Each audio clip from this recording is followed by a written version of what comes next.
Ladies and gentlemen, before this video kicks off, I just want to say thank you from the bottom of my heart for being part of our 1,000 followers. I never thought I would have hit this goal. You know, when I first started this Rundown account a year and a half ago, I thought the max I would ever get was maybe 400 or 500 people to follow, and all from Northwestern mostly, because that's the school that I went to.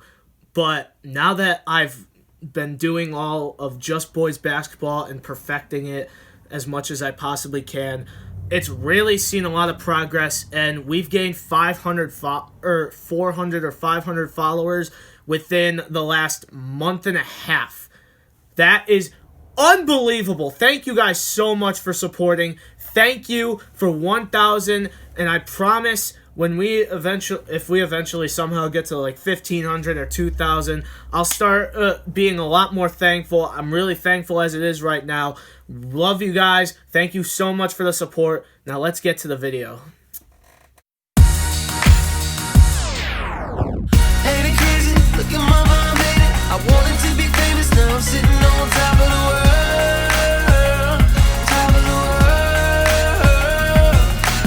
I gotta get it. I handle my business. The sky is the limit when you're sitting on top of the world. Top of the world.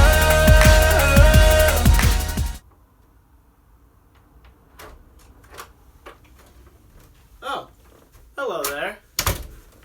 Sorry, I just had to get ready for this special episode because this is not just a normal episode of the Rundown. This is going to be the most must-see of the must-see Berkshire League talk shows in history. As I welcome you to the Rundown. I'm Cody Diz. Let's get things going, baby. Oh my God. I am dressed up. I am decked out because it is Berkshire League tourney time. Oh my God, this is my favorite part of the year every single year. Oh my God, I love seeing the competitiveness that the Berkshire League brings every single time the BL tourney comes around. Every team plays their hardest, and it's the best time of the year. 100%, it's the best time of the year. You gotta love it if you are a Berkshire League basketball fan. So, before we get into the BL title information, which I will give you guys in a sec, we got some things to cover. We got 2 games from last night that we got to cover quick. Those, one of them didn't really have any implications for the playoffs. The other one did, and you guys are going to be able to see that because I'm going to explain it later on in this video. So please stick around. Smash that like button, baby! Oh my God! Let's get a bunch of likes on this. How about 30 likes? I know it's a stretch because we barely get 15, but let's do it. 30 likes on this video. Come on. And then comment what you guys want to see for the BL tourney. I'm going to try doing my hardest to do whatever I can to add more content to this channel. And then, most importantly, subscribe. I am decked out today because I want some more subscribers and because it's such a special time. So please subscribe to this channel. Now, let's get to 2 games, and also, I'm going to set a subscriber goal. How about let's hit 300. I believe it is 7 away. Let's hit 300, come on! We need that. Let's hit it. All right, let's go to the games. Let's start off with a game that had a lot of implications. The Spartans and the Highlanders. This game ended up turning out to be a small blowout, but Northwestern and Chapag were competing early, and this was honestly a pretty good game considering Chapag only had 5 guys, and they were going against the #1 team in the league right now. Unfortunately, Owen Hibbard and Mike Parachi, yeah, they had great games, but Chapag was just unable to take away Northwestern's momentum, as Jake Brodnitsky had 25 points, his highest of the season, as Northwestern gets a big victory to close out Chapag on the year.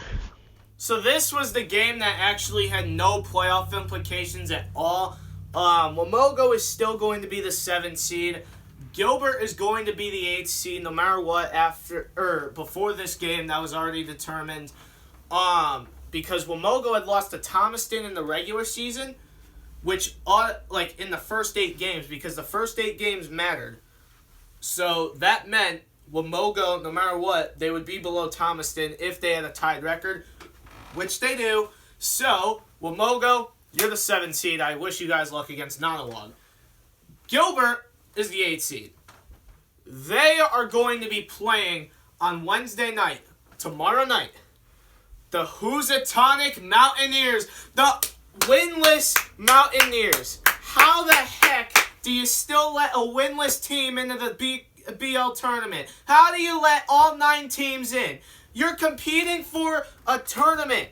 You're competing for a BL title. A winless team should not even have a chance at the BL title. The whole thing is a little confusing to me. I'll explain it later.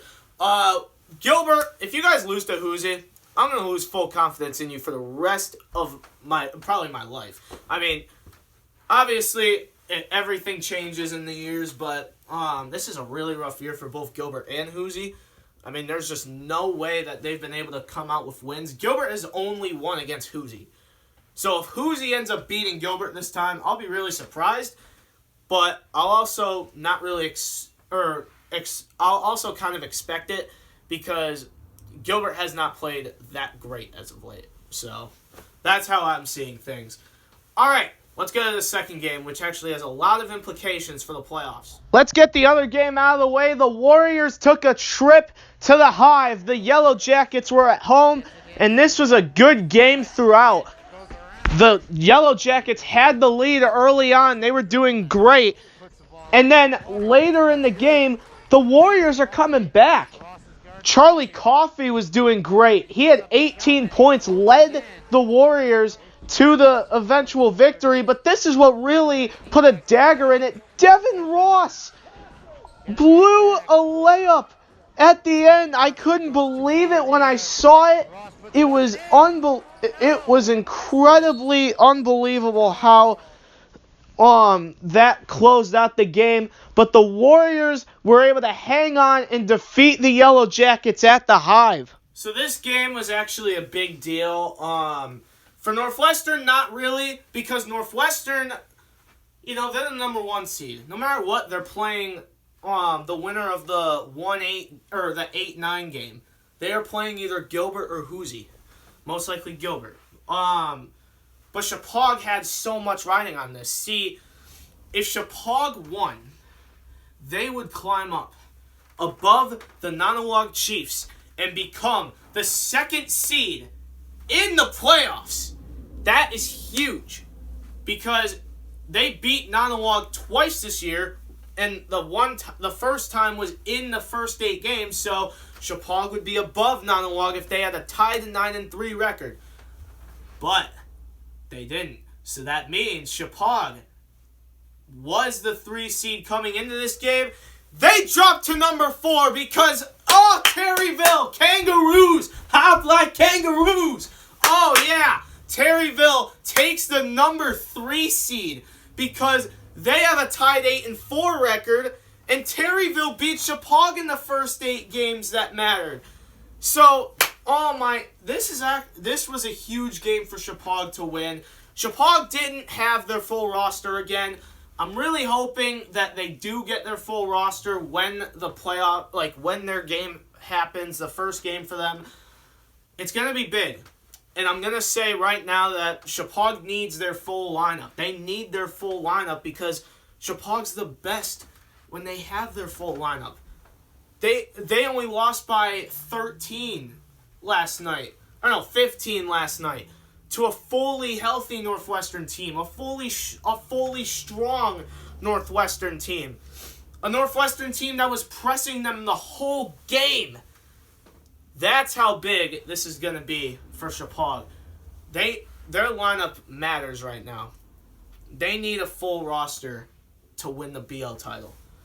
I think they'll get it back, or at least I'm hoping they can get all their guys back, because they need those role players. They need to give some guys breaks when they need them. Gassing 5 guys is not easy to win on. They've done it twice. One of them being against Nanawag, who is fully healthy. So I'm fully in belief that Chapag still has a great chance of winning this tournament. And I'm not going to put it past them. For Northwestern, they've been doing their thing. The only loss they took was, it was a rough one, and they lost to Wamogo. But they almost lost to Terryville in overtime.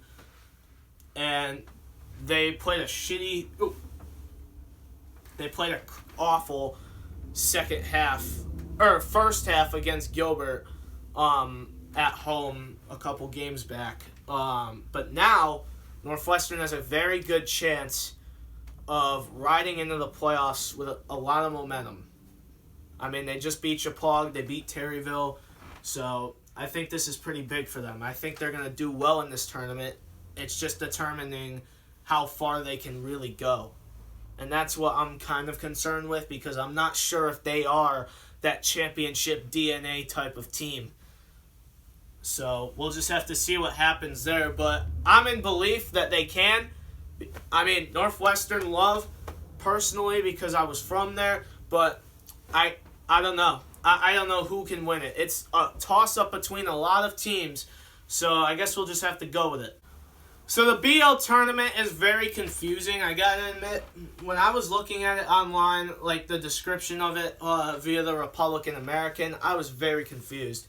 So the 9 seed somehow gets in and plays the 8 seed for the first game to see who plays Northwestern. Gilbert should be that 8th seed to play Northwestern. It shouldn't be a contest. Like, that shouldn't be determined. That's what's confusing to me at the start. But then further down the line, Wamogo and Nanawag play the 2 and 7 game. Whoever loses that plays the loser of the Hoosie Gilbert game.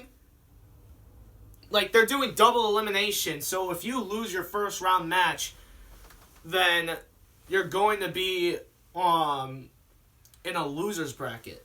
It's double elimination. See, I don't understand why you would do that now. I think, yeah, because of this year, it kind of makes sense. But to me, no, it doesn't. It really doesn't. Like, just because of this whole pandemic that we've been going through, I feel like the Berkshire League tournament should only have the 8 teams.